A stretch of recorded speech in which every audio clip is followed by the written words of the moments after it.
नमस्कार दोस्तों। आज की कहानी है सास को हुआ अपनी भूल का एहसास। राधा जी एक आम मध्यम वर्गीय परिवार की मुखिया थी। वे अपने बेटे शुभम और बहू मोनिसा के साथ रहती थी। एक बेटी सीमा थी जो कि शादी के बाद अमेरिका में बस गई थी। राधा जी के पति की मृत्यु बहुत पहले हो चुकी थी। शुभम और मोनिसा की शादी को 5 साल हो गए थे, लेकिन अब तक उनकी कोई संतान नहीं थी।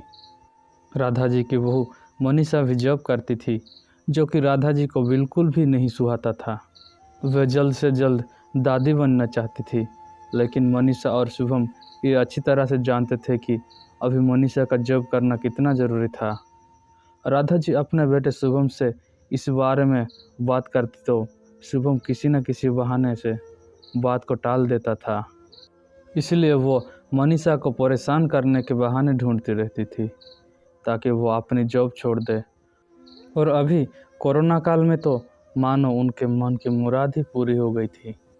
हालांकि वह दिल की बुरी नहीं थी, लेकिन पोते की चाह में वह ना चाहते हुए भी ऐसा कर जाती थी।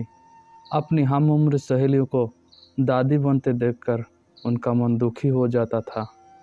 उस दिन भी घर में ऐसा ही कुछ हुआ। ऑफिस में काम की वजह से मनीषा देर तक सोती रही और राधा जी को अच्छा खासा मौका मिल गया।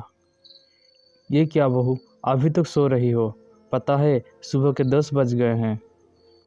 शुभम बेचारा कब से ऑफिस के काम पर लग गया है और तुम हो कि अभी तक सोई पड़ी हो। चलो अब उठकर सबके लिए चाय नाश्ता बना लो। मुझसे कुछ हो नहीं पाता है, वरना मैं तो तुम्हारे भरोसे कभी ना रहती, खुद ही सब कर लेती। सॉरी माँ जी, वो देर रात तक काम चलता रहा, इसलिए सुबह सुबह ही सो गई थी, इसलिए समय का पता ही नहीं चला। अब चलिए मैं अभी जल्दी से आती हूँ। हाँ हाँ ठीक है, मेरा कुछ नहीं, पर शुभम को देख लो, उसे कुछ चाहिए तो नहीं? कब से उठा है बेचारा। हे भगवान, मुझे जल्दी से ठीक कर दे ताकि मैं ही अपने बेटे का ध्यान रख सकूं, राधा जी ने नाटक के अंदाज में कहा। राधा जी ने अपनी बहू मोनिसा को उठाते हुए कहा। मनीषा ने घड़ी देखी तो वाकई 10 बज गए थे। आज उसकी आंख कैसे नहीं खुली।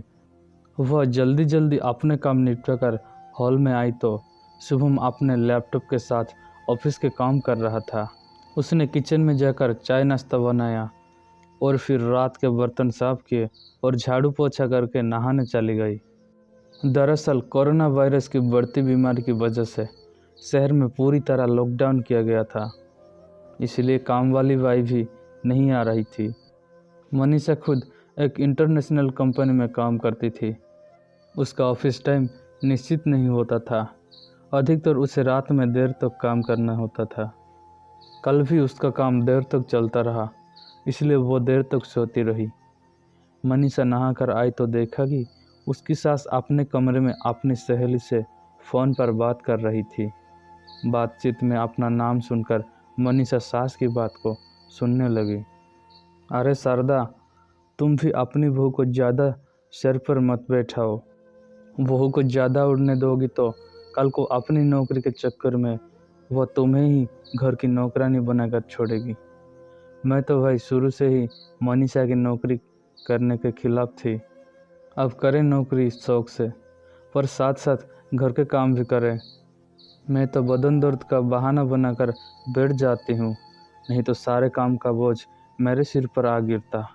मैं कोई मुफ्त की नौकरानी थोड़ी ही हूँ। मैं तो कहती हूँ तुम भी यही क्या करो। सास की बात सुनकर मनीषा की आंखों में आंसू आ गए। वो जिस सास को बीमार समझकर उनकी दिन रात सेवा करती है, उन्हें एक गिलास तक उठाने नहीं देती है, सारा दिन घर का काम और रात को ऑफिस का काम करके थकान से चूर होकर भी उफ तक नहीं करती, उसका ये फल मिला है उसे। माना वह मेरी नौकरी के खिलाफ है, मगर यदि घर की किस्त नहीं होती तो वो भी कभी नौकरी नहीं करती। शुभम का बोझ कम करने के लिए ही तो वो नौकरी कर रही थी। खैर, अभी के मुश्किल समय में वो सास से किसी भी बात पर बहस नहीं करना चाहती थी जिससे घर का माहौल ख़राब ना हो, इसलिए वो उनकी बात को नज़रअंदाज करके वहाँ से चली गई। लेकिन उसकी नज़रों में राधा जी की इज्जत ज़रूर कम हो गई थी। दूसरे दिन सुबह सुबह राधा जी की बेटी सीमा का अमेरिका से फ़ोन आ गया। सीमा की सास उसके पास अमेरिका आई हुई थी।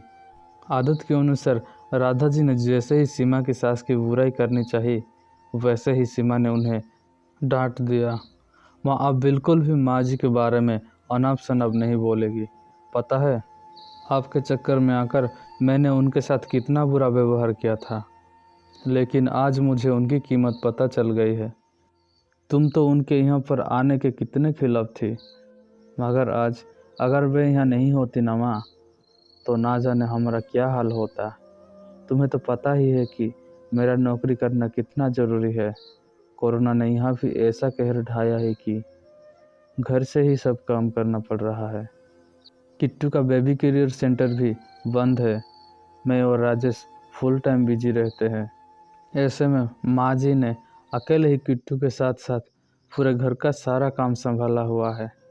मुझे कुछ भी नहीं करने देती है, बल्कि मेरे लिए तो देवी के समान है, मेरे इतना अपमान करने के बावजूद। और सीमा रोने लगी।